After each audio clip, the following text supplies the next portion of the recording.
always believed I had the perfect life. A loving husband, a beautiful home, and my loyal dog, Scooby. My husband worked long hours, often traveling for business, but I understood. It was for us, for our future. Scooby and I had our routine. Morning walks, quiet evenings, and waiting for my husband to return. But something changed. Every time my husband left, Scooby's behavior shifted. He would sit by the door, ears alert, eyes locked on something unseen. At first, I thought he was just missing my husband, but his actions became more unsettling. He would whimper, growl softly, and sometimes bark at nothing. I tried to ignore it. Maybe he was just picking up on sounds from outside. But then I started feeling it too. A strange sensation, as if someone was watching me. It was subtle at first. A shadow that didn't belong, the feeling of movement in the corner of my eye. I would turn, expecting to see something, but there was nothing there. Scooby's behavior intensified. He wouldn't let me out of his sight, always following me, always tense. If I sat on the couch, he would sit beside me, ears twitching at every sound. If I went to the bedroom, he would pace by the door. It wasn't just concern. It was like he was trying to tell me something. One evening, after my husband left for another trip, I locked the doors, turned on all the lights, and settled in with a book. But I couldn't focus. Scooby sat at the door, his body rigid. He wasn't looking at me. He was looking at something beyond the door. Then a sound. Faint. Creak like weight shifting on the floorboards. My breath caught. I stood, heart pounding, and stepped toward the door. Scooby growled, a deep, warning sound. I hesitated, reaching for the doorknob, but something in me stopped. I turned back, forcing a laugh. "It's nothing, Scooby," I whispered. But my hands were shaking. That night I locked my bedroom door. Scooby slept at my feet, but I barely slept at all. My mind raced with questions. Why was he acting like this? Was it just paranoia? Or was there something I wasn't seeing? Morning came, but the unease remained. I told myself I was overthinking. Maybe Scooby was just sensing my stress. Maybe I had let loneliness get to me. But deep down I knew something was wrong. And I had no idea just how much my life was about to change. The knock at the back door was soft but deliberate. I froze, my heart hammering in my chest. No one ever used that door. Scooby was already up, his body tense, a low growl rumbling in his throat. I hesitated before walking over, wiping my damp palms against my jeans. I peered through the curtain and felt a strange mix of relief and apprehension. It was him. My husband's friend. Someone I had met a handful of times, always in passing. I unlocked the door, just enough to speak. "What are you doing here?" asked, trying to sound casual. He smiled, easy and confident. "Your husband mentioned he'd be out of town. Thought I'd check in, see if you needed anything." Scooby didn't share my hesitation. He lunged forward, barking fiercely. I had to hold him back, struggling against his weight. He had never reacted like this to anyone before. "Sorry about him," I said, breathless. He chuckled, unfazed. "It's fine. He's just protective." Something about the way he said it sent a shiver down my spine. I stepped back, opening the door slightly wider. "I appreciate it, but I'm fine." He leaned against the frame, his eyes lingering on me just a second too long. "You sure? You look tense." I forced a laugh, brushing my hair behind my ear. "Just tired." His gaze didn't waver. "I could stay for a bit. Keep you company." There was no reason to say yes.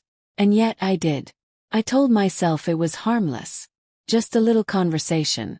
But as we talked, I felt something stir inside me, something dangerous. He was easy to talk to, charming in a way that felt effortless. He paid attention, really listened, something I hadn't felt in a long time. I caught myself smiling, leaning in just slightly. And then I saw Scooby. He hadn't moved from his spot.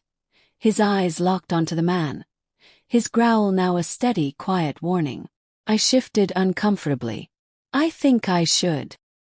He reached out, his fingers grazing my wrist. Relax. No harm in talking. The air thickened. I knew this feeling, the edge of something irreversible. My breath quickened. His hand lingered for just a second too long. Then Scooby barked, loud, sharp, insistent. It shattered whatever moment had been building. I jerked my hand back, stepping away. "I should go," he said, his voice low. But before he left, he met my gaze and smirked. "This isn't over." I closed the door, bolting it shut. My pulse raced, my skin burned where his fingers had touched. Scooby whined, pressing against my legs as if trying to ground me. I knelt beside him, running my hands through his fur. "What am I doing?" He didn't answer, but he didn't need to. 'Cause I already knew. Days passed, but the moment lingered in my mind, replaying in quiet moments. I told myself it was nothing, that I had imagined the tension, the pull. But denial didn't stop my hands from hovering over my phone, from typing his name only to erase it. I didn't want to admit it. How the loneliness had settled into my bones, how I had begun to resent the empty bed beside me, the quiet nights stretching endlessly. My husband's voice over the phone was distant, distracted. "Just a few more days," he always said. I had stopped believing it. Scooby stayed close, his watchful eyes never leaving me. He sensed it before I did, that I was slipping, that something had already shifted. The moment I sent the message, my heart pounded with anticipation and guilt. The reply was instant. "My way." I waited by the door, palms damp, stomach twisting with something that felt like fear and excitement all at once.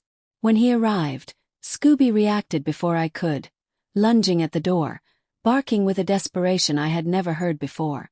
"Calm down," I whispered, but he wouldn't. His nails scratched against the floor. His eyes wild, pleading. I ignored him. "Open the door." The man stepped inside, the air between us charged. Neither of us spoke. There was no need to. His hands found my waist, his breath warm against my skin. A single moment of hesitation, and then I was lost, gripping his shirt, pulling him closer, drowning in the feeling of being wanted. Scooby barked again, a sharp, urgent sound that sliced through the haze. I flinched, but he didn't stop. He scratched at the bedroom door, whimpering, desperate. I should have listened.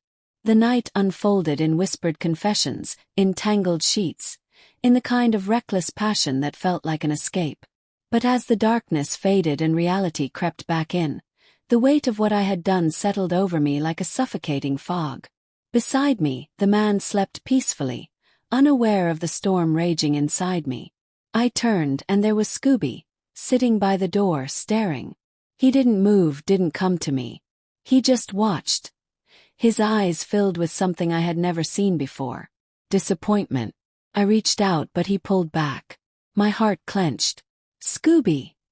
My voice cracked. He didn't come. The silence was unbearable.